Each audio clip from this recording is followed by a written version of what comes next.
Surat police નો drugs in Surat city અંતર્ગત કામગીરી ચાલી રહી છે ત્યારે ક્રાઇમ બ્રાન્ચ પોલીસે રેલવે સ્ટેશન વિસ્તારમાંથી ડ્રગ્સ પકડી પાડ્યું હતું। રેલવે સ્ટેશનની રાબિયા નામની મહિલા સહિત 3ની ધરપકડ કરી હતી। તેમની પાસેથી 253 ગ્રામ 25 લાખનું એમડી ડ્રગ્સ ઝડપી પાડ્યું હતું। આ તમામની પૂછપરછ કરતા પેડલરોના નામે સામે આવ્યા હતા।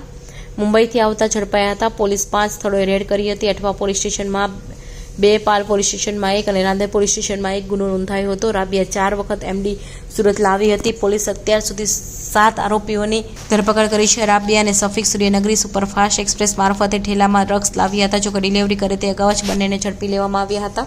5 જગ્યાએ રેડ કરાઈ હતી। અન્ય આરોપીમાં સરફરાઝ ઉર્ફે સલમાનની તપાસ દરમિયાન 28.79 ગ્રામ એમડી ડ્રગ્સ અને 1.93 ગ્રામ ગાંજો મળી આવ્યો હતો। વોન્ટેડ આરોપી ફૈસલ શેખની તપાસ કરાતા યાસીન બાબુલ મુલ્લા મળી આવ્યો હતો। બંને પાસેથી 31.55 ગ્રામ એમડી ડ્રગ્સ મળી આવ્યું હતું। મોહસિન શેખ તથા મિત્ર અશફાક મોહમ્મદ શેખને ઘરે છુપાવ્યો હતો। પકડવા જતાં તે બિલ્ડિંગની ટેરેસ પરથી બિલ્ડિંગની કૂદીને ભાગવા જતાં તેને ઈજા થઈ હતી, જેથી સિવિલ ખસેડાયો હતો। વોન્ટેડ આરોપી સૈયદ આસિફ ઉર્ફે બાબુ હદેર ઉર્ફે કાલુ સૈયદ પાસેથી 27.500 ગ્રામ એમડી ડ્રગ્સનો જથ્થો મળ્યો હતો। આમ 5 રેડમાંથી કુલ 354.65 ગ્રામ જેટલું એમડી ડ્રગ્સ મળી આવ્યું હતું।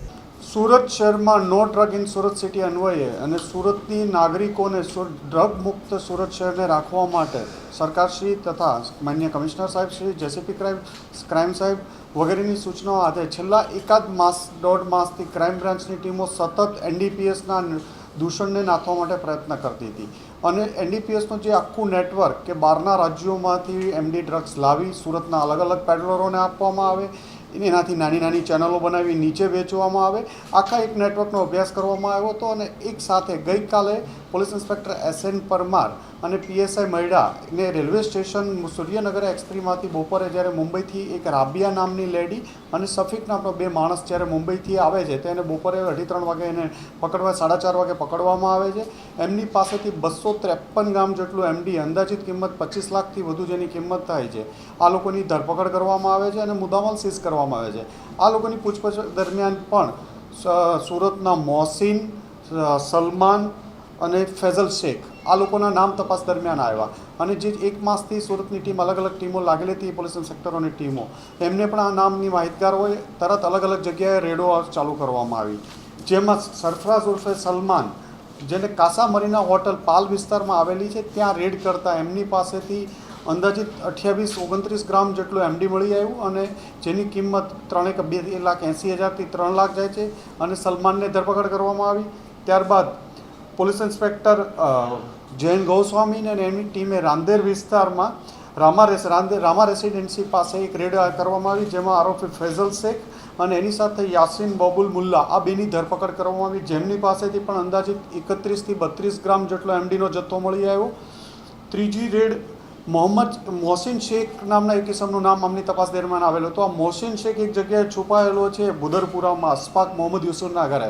એ તપાસ કરતાં મોહમ્મદ અશફાક 5મા માળેથી કૂદીને ભાગવા જતાં 4થા માળે પડ્યો અને એના પગમાં વાગતા તરત ક્રાઇમ બ્રાન્ચની ટીમે એને અઠવાલા સિવિલ હોસ્પિટલ લઈ ગઈ અને ત્યાં એની સર્ચ કરતાં ડૉક્ટરોની સામે એની પાસેથી 15-20 ગ્રામ જેટલું એમડી એમની પાસેથી મળેલું, જે બાબતે અઠવા પોલીસ સ્ટેશનમાં રેડ દાખલ ગુનો કરવામાં આવ્યો।